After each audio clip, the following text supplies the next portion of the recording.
Welcome to the 2022 Inland Valley Sports Hall of Fame induction ceremony. We want to thank everybody for coming out. The Inland Valley Sports Hall of Fame was created to honor San Bernardino County athletes from past, present, and future. Tonight, every honoree honored was going to be honored by the county and the state. So we've been recognized by the county and the state for the Inland Valley Sports Hall of Fame. Every player is going to get a custom patch that they can put on their Letterman jackets to signify that you're in the Inland Valley Sports Hall of Fame, and you're going to get a nice custom medal as well. We're going to honor the Coach of the Year, Player of the Year, and 9 student athletes. Yeah, without further ado, we're going to have our Master of Ceremony come up, and she's going to go ahead and get the party started for us. Drake Avalos, pardon me. Everybody give her a round of applause, please.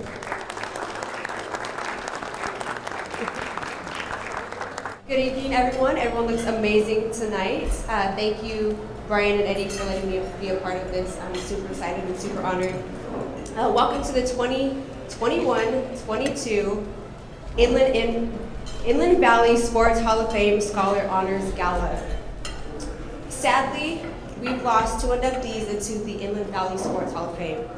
On Monday, November 25th, 2019, the entire Inland Empire community lost a very important member. Louis Brewster, the longtime sports editor of the Inland Valley Daily Bulletin, who had over 40 years of experience as a sports writer, passed away.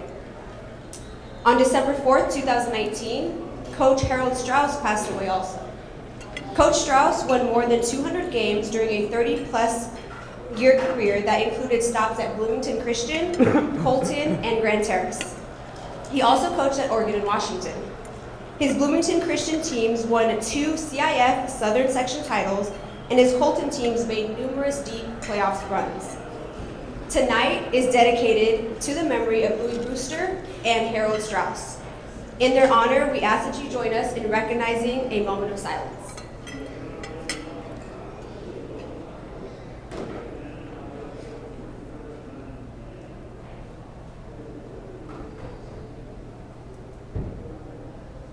Thank you. And now, I would love to introduce our keynote speaker, Coach Richard Dick Bruich.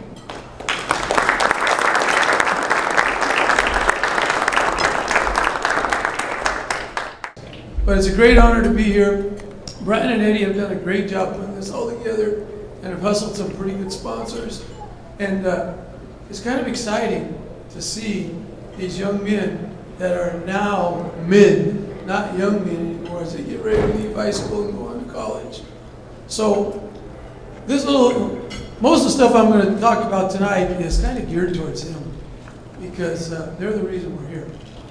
So the first thing that I learned a long time ago was if you get one thing out of what I have to say tonight, I'm very, very happy and it's been a success. So I'm going to tell you one thing that I learned from a guy who I thought was one of the best football coaches around, named Dennis Green. You probably remember him when he was coaching in the pros, but I saw him as a young man, just getting started, and he broke into the college ranks. He did a little assistant coaching here, but his first head job that I remember was at Stanford. And so he's got the athletes that are going to Stanford, academics, where they're all up here, they're overachievers academically, and his football players have to compete with them for the grades. So he used to sit them down when they first got there as freshmen. So in 6 months, he would sit you guys down and say, this is what I'm expecting of you in the classroom. They knew what he expected of them on the football field, but he talked about what he expected of them in the classroom. So the first thing that he did was he said, you've all heard of the word slant, because the slant pattern is one of the oldest patterns in football. Maybe the one, besides the out route and the slant route, they're probably the first 2 routes that was ever invented, way back before I was even born. But he said, this is what I want you to do when you go to class. The S is for sit. Sit in the front. Ooh, I'd have never made it in Coach Green's classes because I always hid in the back. always sit at the back. But he said you got to sit in the front and you got to sit up straight. Okay? And that's where the yell comes in. The yell is that you got to listen. Now there's a big difference between listening and hearing. One time a pretty famous basketball coach, see, I'm going to date myself because all you young guys are saying, what was that? Was named Jim Valvano, did a study with his players when they first came in, and he would have them repeat what he said in practice. They'd get in a huddle and he'd tell them, this is what we're going to do, this is what we're going to do, and then he'd have them repeat it. And the thing was, he was finding out they were hearing him, but they weren't listening to him. They heard every word he said. They were very respectful. They're in that huddle, but they didn't really listen. So, sit, listen, sit in the front, listen. A is for ask questions. You've probably heard this 1,000 times. All your teachers probably tell you there's no dumb question. There's no dumb question. Ask questions. Okay? The N is for nod. But I think it's more than, you're being a little Eddie Haskell. I'm dating myself again. And you're shaking your head. Oh, yeah, I got it, teacher. I got it. But make eye contact with the teacher. Make eye contact with the teacher. And there's a much better chance that you'll understand, you'll listen, instead of you just put your head down and you're falling asleep while the teacher's talking. And then the last one, the T, is for take notes. Take notes. That was the first lesson that he gave those guys. He talked about a lot of other things, but that one has always stuck with me. Slant. And as you leave your home or head to college, wherever it is, maybe you're going to be living at home, whatever it is, when you get into the college ranks, it's a little different than high school in that you're on your own. There's no role taken. They don't care if you come or not. Because you got to pass those classes. And if you don't pass the classes, then you're an athlete, you're done. So that's a little Dennis Green lesson. Okay? The second thing I want to talk about is something that I think all of us need. I used to call it mental toughness. This is mental strength. Mental strength. You guys are all physically strong. But you have to be mentally strong to be successful. Okay?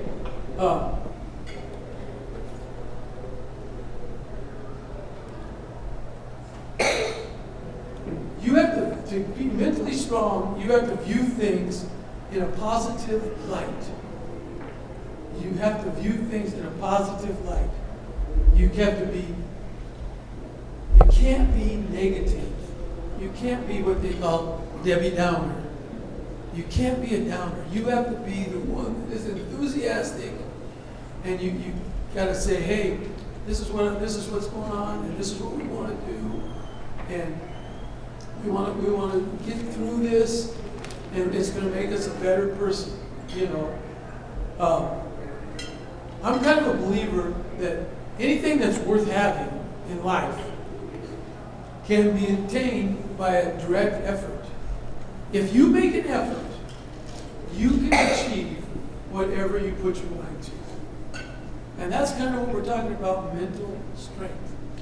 On the football field, the mental strength comes in that you have to be able to comprehend all of the garbage that the coaches are telling you and how they call the plays, and then you got to be able to execute them. And if you do that, the football team is going to be successful. And in life, if you have this enthusiasm and you believe in all the stuff that is happening around you is good, and if you're working towards a goal, which is what you're all trying to achieve, then you're going to get a little taste of how tough can I be, how hard can it be, and you move on from there. If you're going to be successful, you got to be mentally tough, So I'm going to give you, real quick, 8 fundamentals for developing mental strength. And the first one I kind of hit on. Find the positive in every situation. not everything is going to be perfect, but we can find something positive in every situation. Okay? The second thing is, because how do we learn? We learn from the people we associate with. Okay? We learn from our life experiences. And we learn from what we read. You guys are lucky now. You got the internet. You can read. You got things. You hit the mouse, and you can find anything you want to read. And you learn. My wife is the best. We say, okay, who's this person? Boop. And she gets on Google and tells me all about these people that otherwise I'd never have any idea what the heck was going on. You know? Because the way you learn, and the most important way you learn is what you read. Who you associate with, your life experiences, and what you read. That's how you learn. So if you want to have mental toughness, great belief that you should read books. Lots of it. You know, when you read a book, okay, I'm not a very good reader. I was coaching football, I didn't know what a book was. I had other things, I was watching film. Okay? I knew a lot about film. I didn't know what a book was. After I retired and I started reading books, you know, these books took you to places that they described, and you felt like you were there. So, as you guys move on in life, don't be afraid to read. Okay? The next thing about mental toughness is, and this is what makes football so great, is that you have to view failure as a prerequisite to success. You know, who holds another old football coach? You guys probably saw him on ESPN a little bit. But Lou Holtz used to say, everybody should experience defeat at least once during your career, because you learn a lot from it. You learn, you know, as a coach, I could probably tell you what happened in every game we lost. I can't remember the games we won.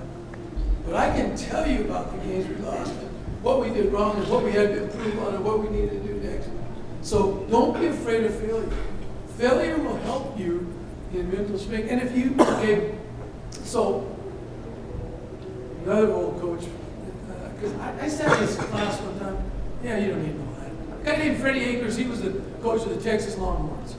And he had this kid come in and kick a 67-yard field goal. Now this is in the late 70s, early 80s, and everybody says, that was unheard of then, that you're even going to try a 67-yard field goal. So this great motivational speaker calls him up and says, Coach, I just want to congratulate you. I didn't do nothing. The kid kicked the field goal. He says, yeah, but if you didn't give him a chance, he wouldn't have made it. And you give him a chance to fail or make it. And you can't get any success if you are afraid to fail. If you just stay safe. You know, I kind of think this is good. You know, everybody complains about it. But the transfer portal in college football and college sports, I think is good. Because a lot of times you make a mistake. You're at the wrong school. When I was in high school, I was at the wrong school. I went to a Catholic all-boys school, and it was the wrong school for me. They kind of told my parents, maybe I should take you to another school. And I got to another school, and it was a perfect school for me. You know? And so, sometimes you have to fail to get better. And that's kind of, I don't think the transfer portal is as bad as everybody it seems. The next thing is you need to learn to be in the present. You can't, you know, I'm doing it right now, talking about the past, but, you know, you can't worry about the past and you can't worry about the future. You need to concentrate on the present. If you can get by day and just concentrate on today, and tomorrow will take care of itself. If you're positive, that's what's going to happen. If you're positive, then it's going to happen that way. And you can't just worry about, oh, this is what happened in the past.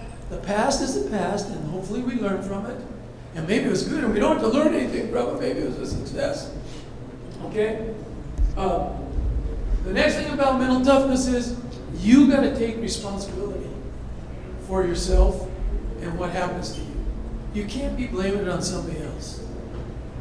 You know, I don't think, anytime we lost a football game, I lost it.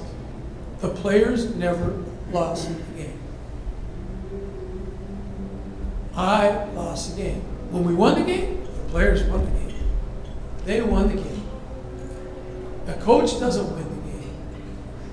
A lot of us like to think we have big egos and we like to think that we did all of this, but the reality is that the players win the games and the coaches lose the games. Okay? And as a person, if you want to have mental strength, you have to take responsibility for what happened. You can't blame it on your girlfriend. You can't blame it on the offensive line.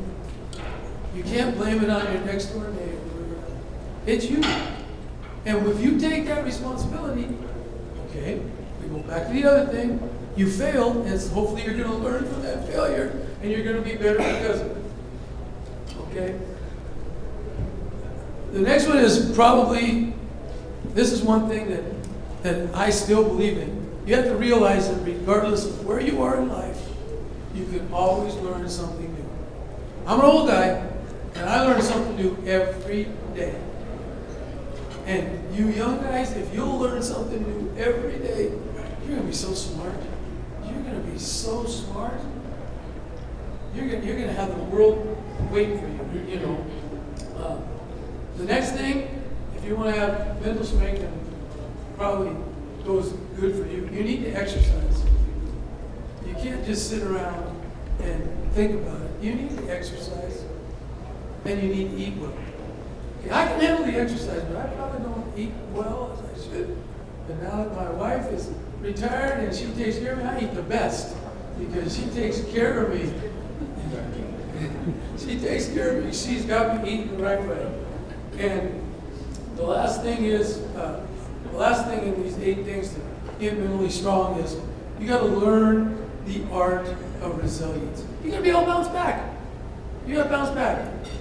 We always said that, we lose a game and we get on the bus and shut up, nobody's going to talk. By the time we got back to the locker room, they already forgot. The players had already forgot about it. The coaches were brooding over every play. The players had already forgot it. They're resilient. They're able to bounce back, So this is what I always say, I used to love to watch the A-Team. They always said, I love it when the plan comes together. Okay? So if you start with plan A, and plan A doesn't work, well, guess what? There's still 25 letters in the alphabet. You can make 25 more plans. Just name them A, you can go to B, you can go to Z, whatever you want. And when they come together, then it's all working out. And that's what I'm thinking when I talk about mental strength. Our San Bernardino County Coach of the Year Award was named after Coach Bruich, the retired high school football coach that led Fontana, Fohai, and Kaiser programs to championships. Many consider him to be the greatest prep football coach in San Bernardino County history. We are proud that Coach Bruich was a member of our inaugural class. And what we did is our executive board actually came together, and he was a part of the first inaugural class, but we said he is going to be named tonight the coach of the 20th century for San Bernardino County. So we're going to have Coach Bruich come up, and he will be the coach of the century for the 20th century.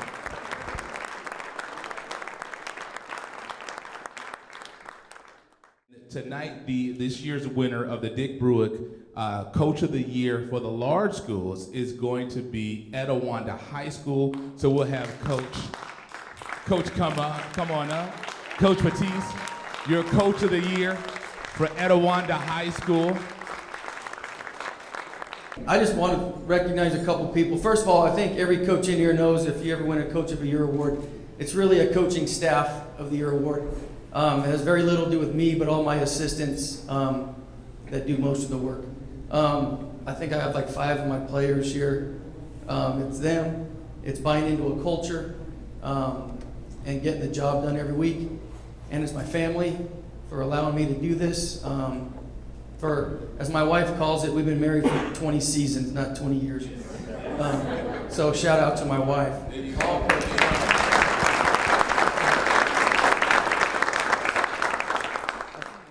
without further ado, a gentleman that we've really seen do a great job, and this gentleman, and again, really needs no introduction, but we feel is necessary because this gentleman has been doing a great work with these young kids, is none other than Mr. I want to make sure I'm saying this correct, Stephen Wan. Am I saying that correct? Stephen Wan.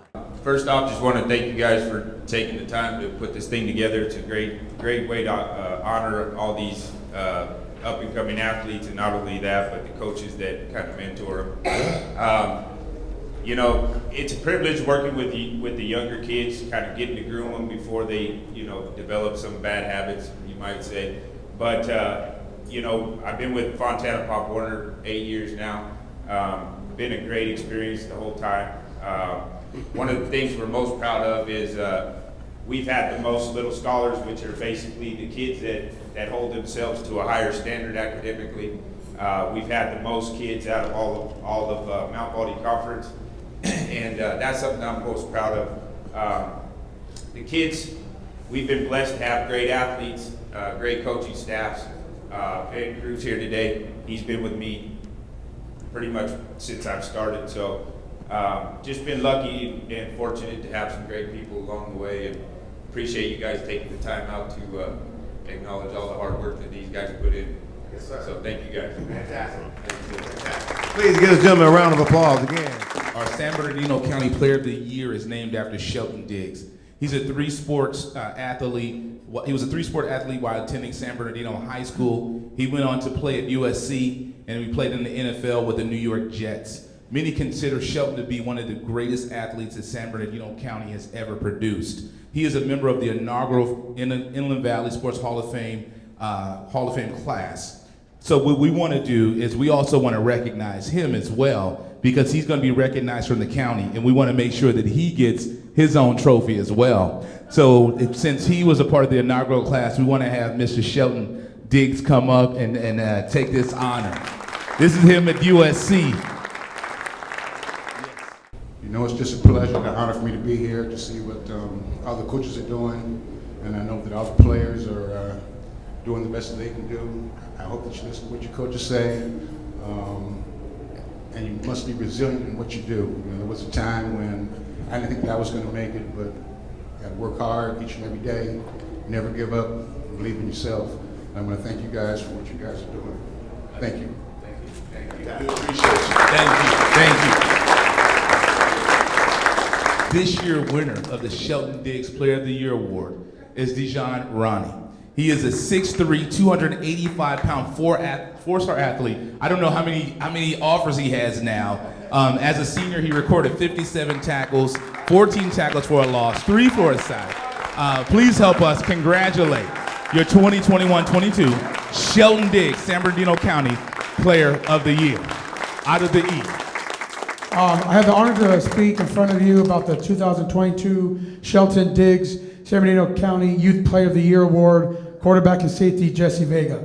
Over the past 20 years, I've had the honor and privilege to coach some of the top quarterbacks in the Inland Empire, DJ Ukulele, Josh Nunes, Hank Buckmeyer, Nate Romine, and the Helinski brothers, just name a few. I strongly believe all my years that this young man, Jesse Vega, has a great opportunity to leave his legacy and be mentioned along their names when his senior year is completed at Upland High School. I first started Coach Jesse when he was 7 years old. As any coach knows, football is a great sport as far as building relationships, coach and player relationships. We preach it's not how you start, it's how you finish. And to see Jesse grow into one of the top 26 quarterbacks and student athletes with his 4.0 GPA over the years in the IE is very rewarding as a coach. Jesse's this past year achievements have been tremendous. He has a current 4-point GPO, like I said earlier, was named top 50 2026 quarterbacks of that QB hit list. National Preps top 25 26 QBs in the West Coast. Elite 11 26 watch list. And this past season in the Southern California Junior All-American Conference, he helped lead the Upland Hurricanes in the 14U Midget Division to a 9-1 season record. Our base offense is empty, and he had stats you can only, like Coach Eddie said, you can see in a video game. 42 touchdowns, 29 throwing, 13 rushing, and 0 interceptions. The future is bright for him.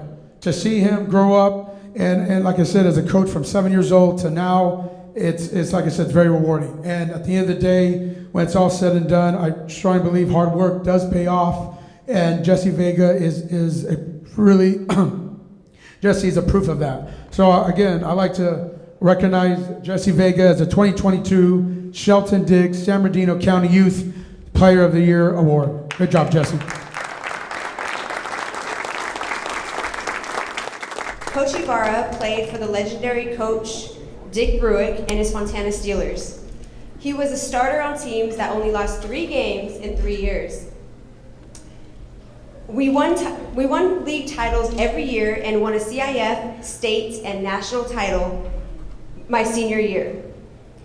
He was named All-CIF Southern Section Golden 50 Player by Cal High Sports, Southern California Lineman of the Year by the SoCal Coaches Association. For the past 18 years, he has been the athletic director. During this time, there have been many titles and championships won. There has been 6 CIF championships won, 2 CIF South Region championships, and 2 state championships. Ladies and gentlemen, please help me in welcoming to the Inland Valley Sports Hall of Fame, Class 6, Chris Ibarra.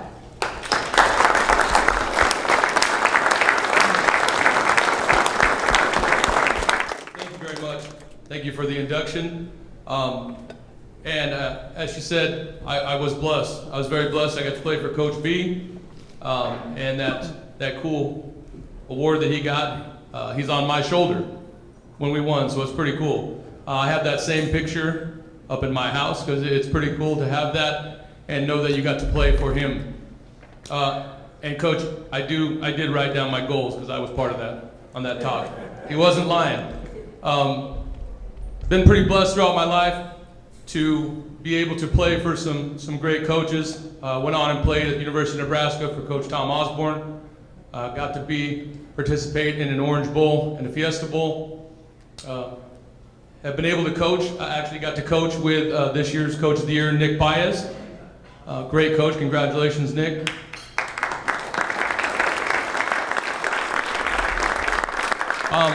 Was a Fontana Pop Warner kid, so everything about tonight that I'm listening to and that they're talking about, I've been able to experience. Played in every Fontana Pop Warner, so that's great.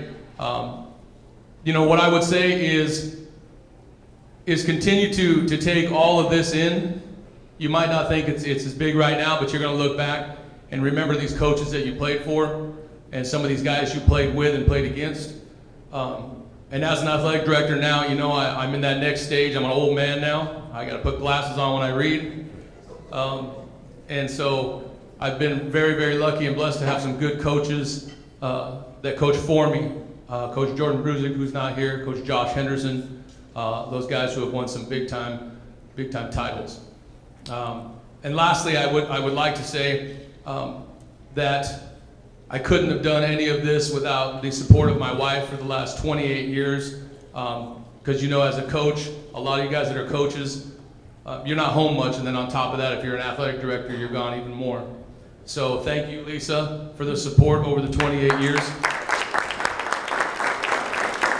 And thank you guys, I appreciate it. And you know what, God bless all, and have a great night, thank you. Coach Larry Tisdale is considered to be one of the greatest football coaches in Etawanda high school history, and is one of the most successful coaches in San Bernardino County.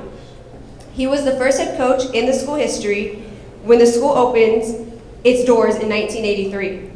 It was Coach Tisdale who led the Eagles to their only CIF football title to date in 1992 with a 14-12 victory over Norco at Citrus College in the CIF SS Eastern Division title game. Along the way, he won 4 Hacienda League championships and 2 Mount Baldy League championships, and compiled a record at Etawanda of 87-71-3. And to this day is still the winningest coach in school history. Ladies and gentlemen, please help me welcome to the Inland Valley Sports Hall of Fame, Class 6, Larry Tisdale.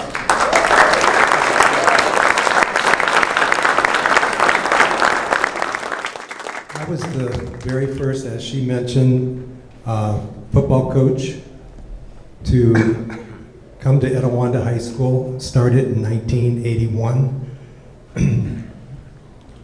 But I really want to thank Brian and the Fox Sports from Riverside to be able to go back and look at this. And it was one of my players who actually said that if Coach Tisdale went into administration, does that mean that he's off balance as far as being able to ever get the award that he felt that I deserved? Over the next 15 years of my coaching tenure at Etawanda, we won, I'm going to have to correct her, 5 Hacienda League championships, 4 Mount Baldy League championships, and of course the CIF championship, which was actually in 1990 when Etawanda Eagles beat Norco 14-12 to cap an undefeated season for the Chaffee High School District. It was their first time to ever have a CIF champion. I generally want to take the opportunity to thank all of my coaches that were coaching at that time, many of which have been with me and were with me for the tenure of the time I was at Etawanda. The outstanding student athletes I had and the pleasure I had of meeting and coaching the high school administration and all of the others that were family. I left Etawanda for an administrative position at Montclair High School in 1998, and to this day I cherish the relationships that I still maintain with my former players, and so proud of the men that have now become professionals and friendships that I still have with former coaches, teachers, boosters, and administrators. I have often been asked by young coaches and athletes, what does it take to have a successful football season? I always respond with hard work beats talent, never cut corners, and the details matter. A special thank you goes to Brian and Kevin Davis, who actually made the call to Brian and said that the Inland Empire should honor Coach Tisdale for the 15 plus years that he was at Etawanda High School. So I really do thank you.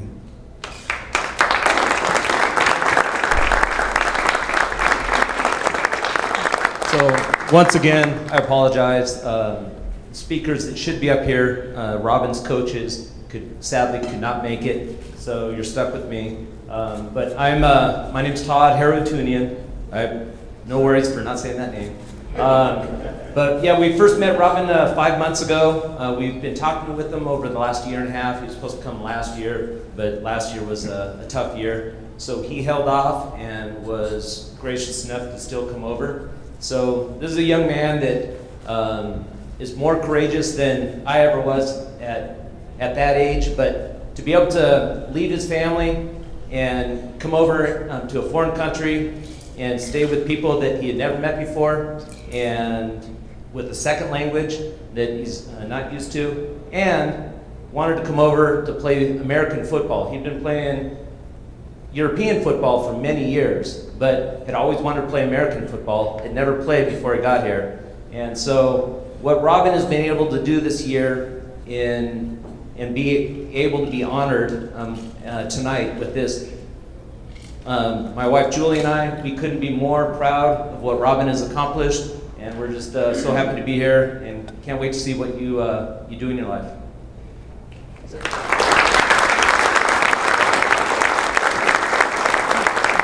Leadership, accountability, nobility, charitable, earnest, and relentless.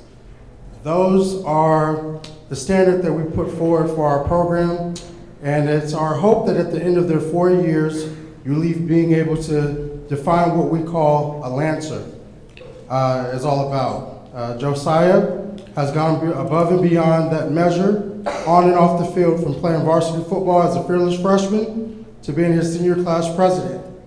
His career stats consist of 30 games played, mind you, only 30 games because of the COVID season, and then he did break his arm in the freshman season. But 145 tackles, 13 interceptions, 11 tackles for a loss, which is great stats for any measure of high school athlete. This gives me great pleasure that he is prepared to lead the world and his community in more ways than one. Although I've had the privilege of being his coach, he came to me with a great foundation of coming from a great family, okay? The Valdivia is a great family unit. They have been supportive since day one, not only at his birth, but when his mom allowed me to convince her to let her 130-pound-year-old son play varsity football. They're one of my biggest supporters, and I appreciate their bond even down to their family email, valdiviafam@gmail. Who does that, right? Together, they have accomplished a lot, and this is just another long list of achievements. This is a proud moment for all of us that we are not done. At Western Christian, we do have a 10-year plan for our players. The first 4 years is getting you through high school. The next 6 years is college and securing your future to return to us as a pillar in your community. So enjoy tonight and all the other things that come after this, for this is only the beginning, but tonight we do salute you. All right, thank you.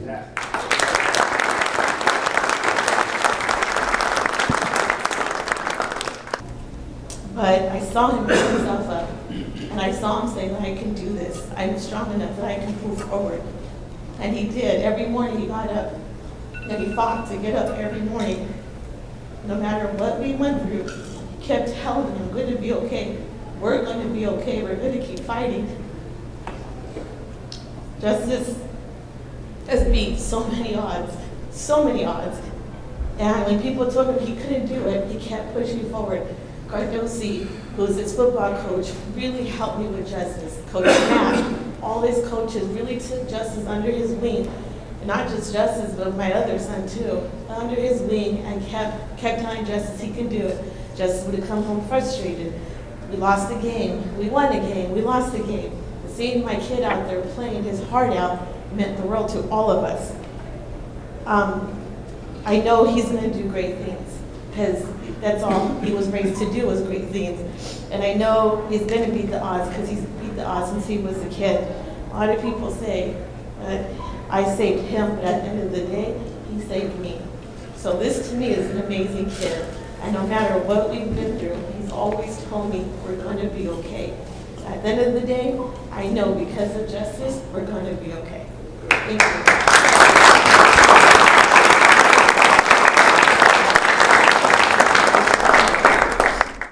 Donovan is a two-time all-league defensive lineman at Redlands High School. It's a Citrus Belt League, obviously.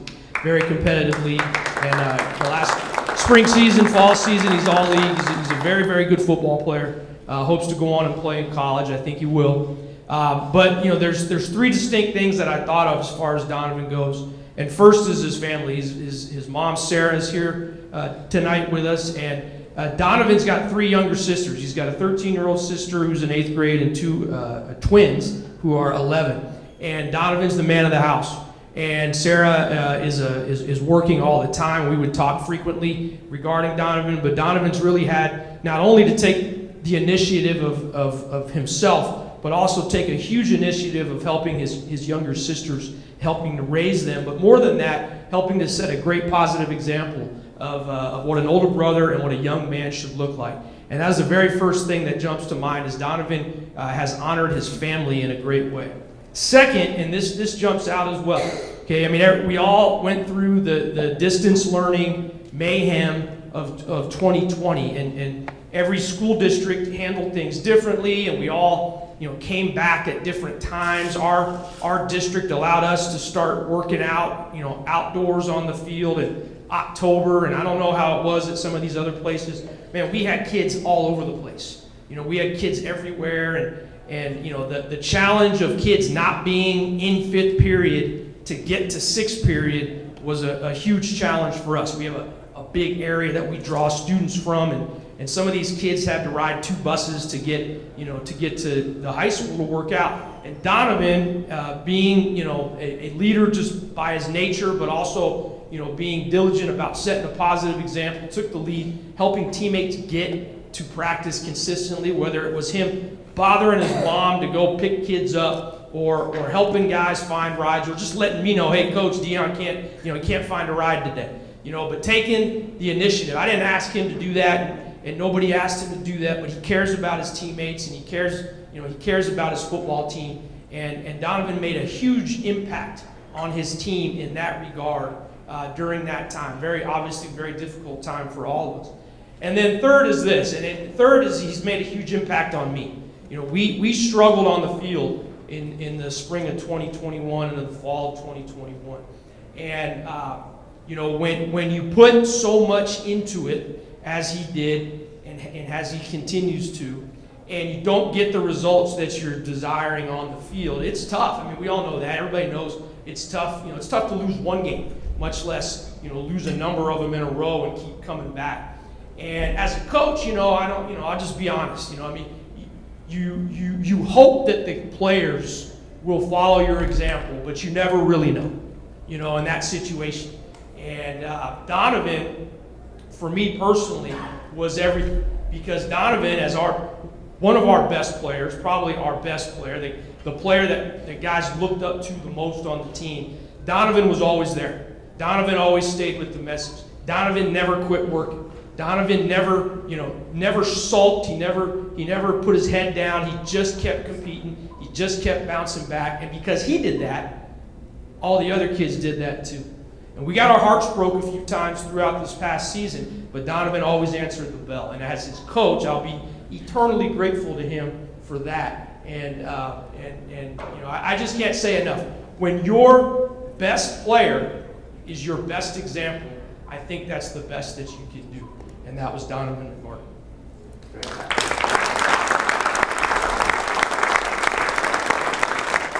I have the honor to talk about Marco. You know, when you're at a small school, compared to the big ones, sometimes at the big schools you only play one way or not as much. I had the honor to watch this young man play a lot of football games, and the heart and soul on the field, I think every play, you know, he's doing something on everything. Offense, defense, special teams, you know, and then on top of that, he's the leader, he's a captain, does a great job in the classroom, leads by example. He's very well respected by all the players on the team, very well respected at school by the teachers and administration. You're not going to find a young man with more character. So very proud. Coach Bruich wanted me to let you know that he's extremely, extremely proud of this young man. And on behalf of the athletic department and Aquinas High School, especially proud of him and wish him well. Congratulations, Marco.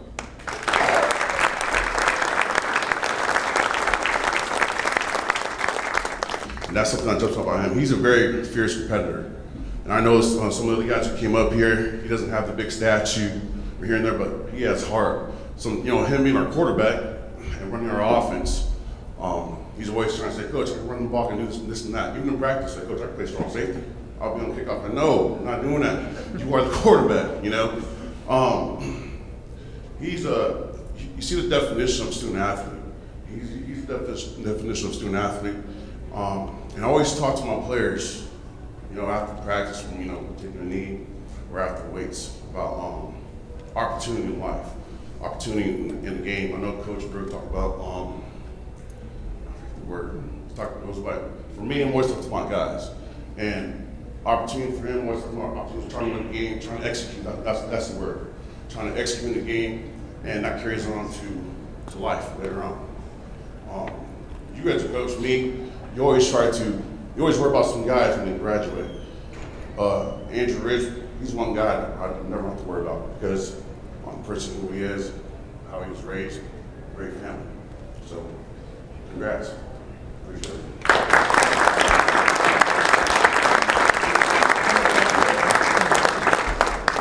But 3 seasons ago, we made the playoffs for the first time in 17 years. The following season, the COVID-shortened season, we win our first league title in 18 years. And then this past season that we just finished, we were fortunate enough to compete in the CIF semifinals, Division IX, for the first time in 20 years. So it kind of shows you what he's done for Claremont High School. Also with our cheat, and I'm sure many of the other high schools are the same, but at Claremont High School it's a little difficult. We don't have an athletic period. So what these young men have to do is it's just a ton. And for him to accomplish everything that he does, he probably gets to school at 8:15 in the morning during the football season. We have to go through a full day of school. Then we'll hit the weight room. Then we'll hit the field. And we're probably getting out of there about 8:15, 8:30 at night. Then he'll go home and get his homework complete. And he has a very high GPA, high 3s.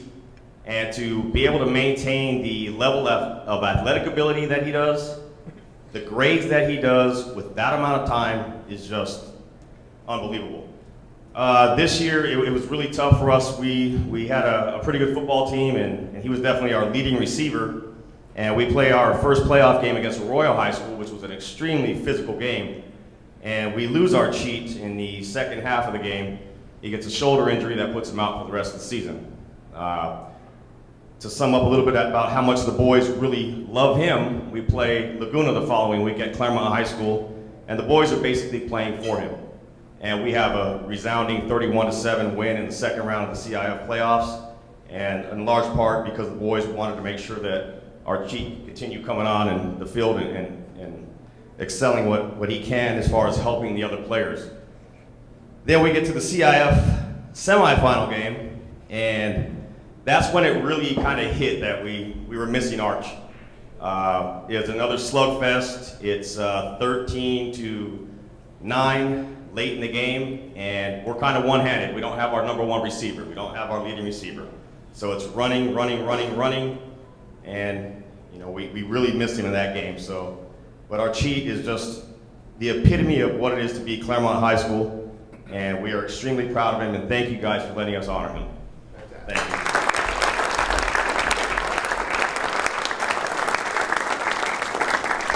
So from the 2019 Classic, Coach Amosa of A.B. Miller High School, and from the 2022 Classic, Coach Flemings of Western Christian High School, and Coach Cardozi of Kaiser High School. Gentlemen, please come up and accept your rings. Let's give them a round of applause.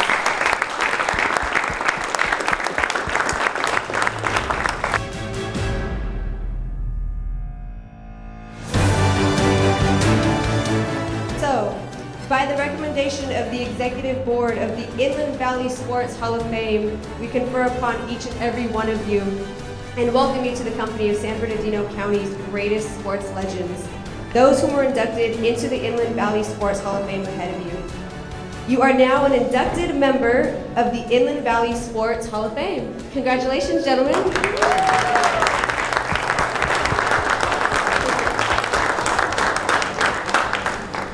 Justice, how do you think the event went tonight? What was your favorite part about it? It went pretty good. And my favorite part was probably talking about Coach Bruich because my coach talks about him a lot, and he's a really big role model towards him. What does that award mean to you?